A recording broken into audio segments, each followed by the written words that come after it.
Linh-chan and Dimi-chan play games. Hello and welcome back, everyone. Welcome back.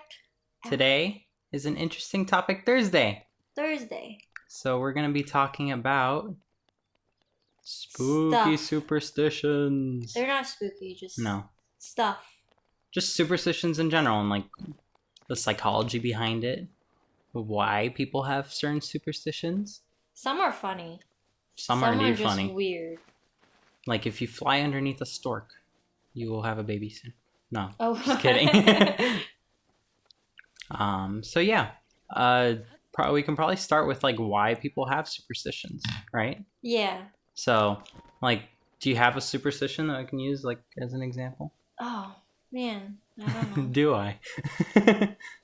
Well, the normal stuff that I always remember. Well, I clean a lot, so I guess the one that's always in the back of my mind is the whole broom situation. Mm-hmm. So I always thought that like if you get swept by a broom, then then you get the bad luck. But apparently, it's not that, right? Well, yeah, like based on very loose research that we did, it's the one swiping the other person with the broom has like eternal misfortune from that point forward. It's like definitely don't ever swipe anyone with a broom because you're going to be hearing it for the end of times. There's a few weird ones growing up. There's one where like I don't know if it's biting your nail or if it's cutting your nails, but I think it's biting your nails because I had a habit of biting my nails when I was little, and I was told that like if you bite your nails or if you cut your nails too short, and the nails it's something that you inherit from your parents, so it's sort of like if you don't properly take care of it and you damage it in any way, you're pretty much like cutting your parents' life short or something like that. So you don't want to carelessly cut your nails. And then that other one that we saw is if you cut your nails at night, then it will bring ghosts. Ghosts, yeah. Like that was another weird one. So like that whole idea of superstitions is basically reliant on like the fact that people don't have enough evidence to like say otherwise. Like for instance, like think of a superstition where it's like something bad would happen. Like if you don't hit the eye and the bullseye right there, then you die. Then it's like you really don't want to make the mistake of like going through that archway and not hitting the bullseye because it's really easy to try to hit the bullseye and it's really bad if you die. So it's better to do it to stay on the safe side, Yeah, yeah. Like you don't lose anything by following a or you don't lose much. You don't lose much. It's like it's just an ignorance. Extra thing that you do. But if you don't do it and something bad happens, you're like, I should have done that. Now it's all my fault. And that kind of leads into like a sort of confirmation bias. So for those who don't know, confirmation bias is basically when you looking at all the evidence, you ignore all the evidence that is counter to your point, and you basically accumulate evidence that is for your point. Yeah.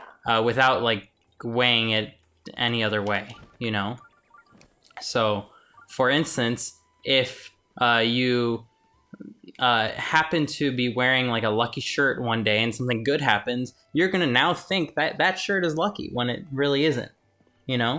Like it's just by chance that you were wearing that shirt, but because there's nothing else to kind of help you reason why you were lucky that one time, you end up thinking that that's the reason why you were lucky.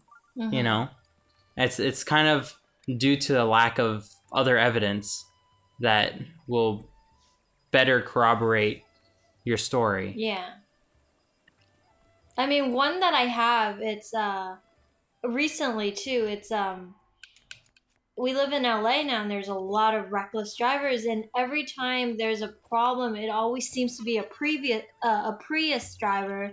So I'm selectively drawing out cases where every time something happens it's a Prius, and I'm neglecting all the other cases when it's anybody that could be a reckless driver. Yeah, like anytime you see a reckless driver that's not a Prius, it just passes your mind. Yeah. Because you're not concentrating on that. Anytime you see a Prius and they're not being a reckless driver, it passes your mind. But anytime you see a Prius that's being a reckless driver, that's like a tick. Oh, it happens every time, and it's always Prius drivers. And that's kind of like the basis for superstition in a way. Yeah. You know? And it's interesting because it's not only in humans that this happens. It's in pretty much anything that has a brain. Yeah. And it has everything to do with behavior and trying to get something to happen for your benefit. So, for instance, they did this test with pigeons. And let me see if I can get the name of this guy. So basically, so this guy named B.F. Skinner in 1947 did an experiment with pigeons. And he had some undernourished pigeons, so they're hungry, and he would have a machine that fed them at regular intervals, and he basically you better run. well, no, it's not going to explode, and I was like, that. But basically, he decided that these pigeons would only be fed at regular intervals, and because of this, the pigeons thought they were getting fed based on certain behaviors that they were doing. They didn't understand that there was intervals in how they were being fed or anything. They were just being fed, and they thought it's whatever they just did that caused them to be fed, you know? So, for instance, one pigeon decided, out of nowhere, that if it would turn 3 times counterclockwise, that's what happened when it got fed. Therefore, every time it turned counterclockwise 3 times, it would get food. Not that it would, but just decided, that seems reasonable. And the many times that it happened, it stays with the pigeon's memory, you know? Mm-hmm. And then the times that it didn't happen, you just forget about it. Yeah, exactly. But I wouldn't say that's a superstition. That's a superstition. So it's more based on like just assumptions of, and trial and error, really. Yeah, it's just pure behavioral psychology. Because like if a toddler cries and every time it cries you come and like baby it and all that, then it knows that, every time I cry, my parents will come and give me stuff, so therefore I will cry whenever I want something. And so that's not necessarily a superstition. It's just out of practice and trial, and it understands that. Mm-hmm. But directly on that vein, there is a superstition that if a child is crying and you can't see the reason, it's because there are ghosts in the room. So by not understanding like child psychology on why children cry, like that whole feedback loop, then you just have people that think that, it's because there's something else going on that I don't quite understand. Mm-hmm. And therefore that's the reason it's happening. And like that's what makes it a superstition in the end, right? Yeah. So maybe it's behavior along with intelligence that causes a superstition. So it's the need to find a reason for something, but not necessarily finding the right reason. Yeah, and it's also the lack of education, also, really. Mm-hmm. Like you were saying, a lot of superstitions come from like households in the regions that are perhaps developing like more recently than others, right? No. I think this is my speculation as to why. Because from what I've seen, it seems like women are more superstitious than men, and I don't have studies to prove that. Mm-hmm. But that's just based on my experience growing up and seeing people and meeting people and the kind of things that they believe in. And it seems like women are more superstitious than men. And I wonder, I feel like for over many centuries of like, especially in Asia, like, of women constantly being suppressed or oppressed by men. And, how the men gender is always more superior. Therefore, you don't have an education. And because of that, you don't have an understanding of the way things work around the world. So you come up with reasons to make things make sense to you. And therefore all these superstitions come about. And that even ties in with like religion to a certain extent. Yeah. Too. Like if you go back a long time, then you have reasons why you should not do this and you should not do that. And it's because someone decided that makes sense, you know? So, I mean, it's quite fascinating to me how that all comes about to begin with, you know? So what are some superstitions around the world?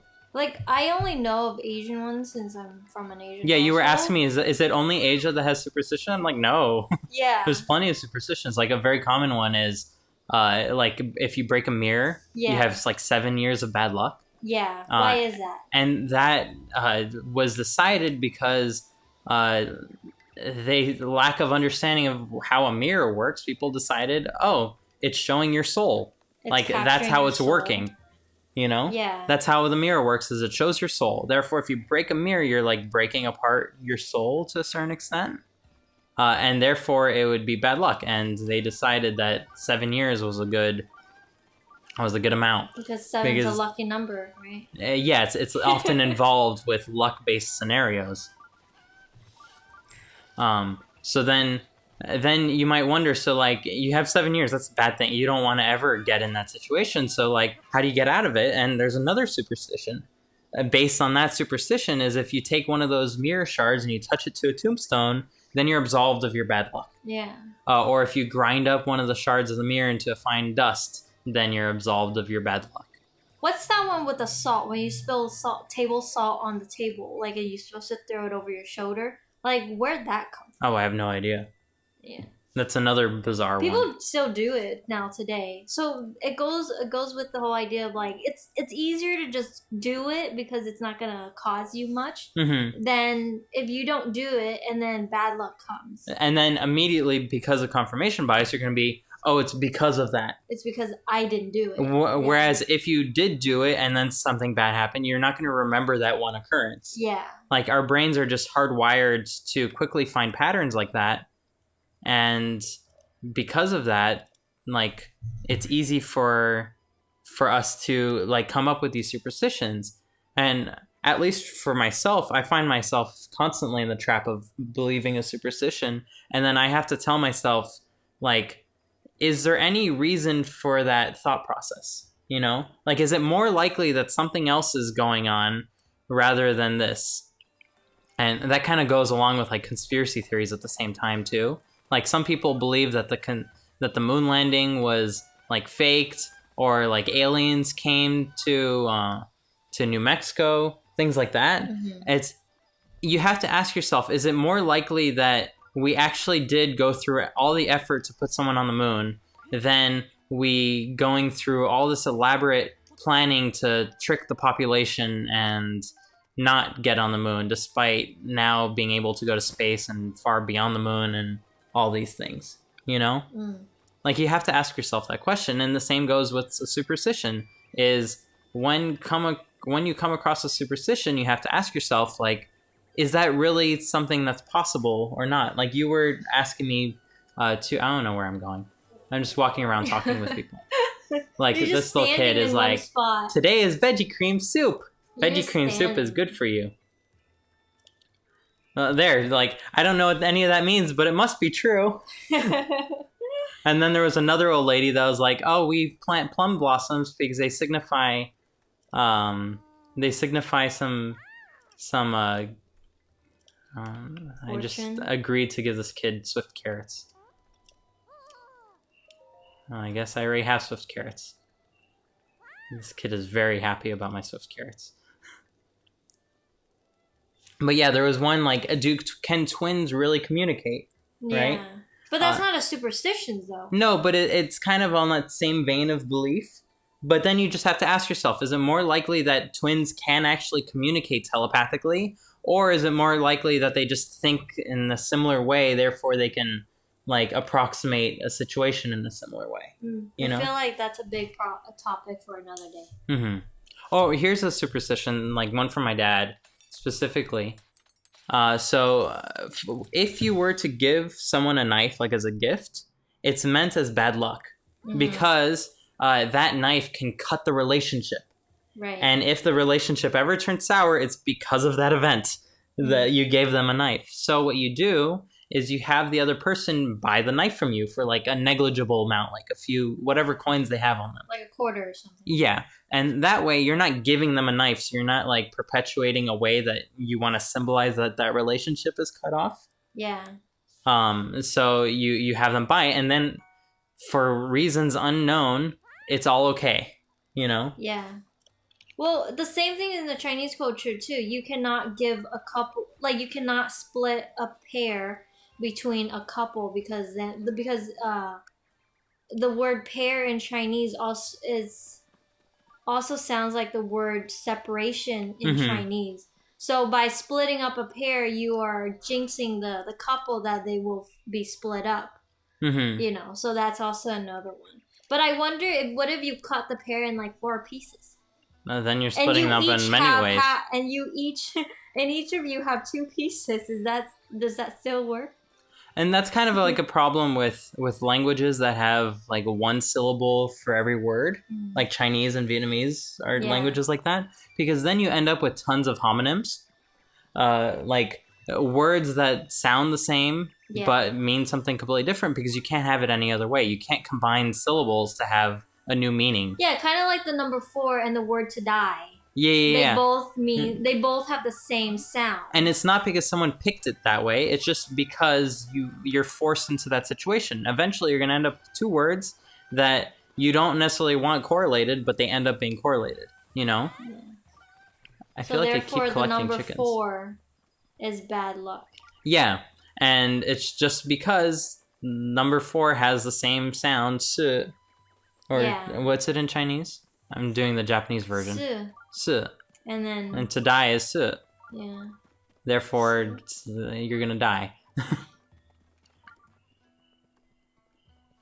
I'll just want to. Well, recently I was watching this news channel, and it's a Vietnamese news channel, and they were talking about the sort of superstitions that people believe in that might hinder them or might help them when they go house hunting. And one of the things is that like people are very against like the number 4, so therefore they don't want to buy a house or live on a street that has the number 4 associated with that house. So it was really interesting that the lady on the news was saying that like just because a house have a number 4, like you could be lucky enough that they just because that house wasn't selling in an Asian community because of that superstition of the number 4, they could easily lower your the payments, the mortgage price down by $35,000 just because there's a number 4 in it. And it's even worse in China. Like if your phone number has a number 4, no one's gonna want to call you, you know. But we can talk more about that next time. Bye, everyone. Thanks for listening. Linh-chan, Dimi-chan, Linh-chan, Dimi-chan, Linh-chan, Dimi-chan, Linh-chan.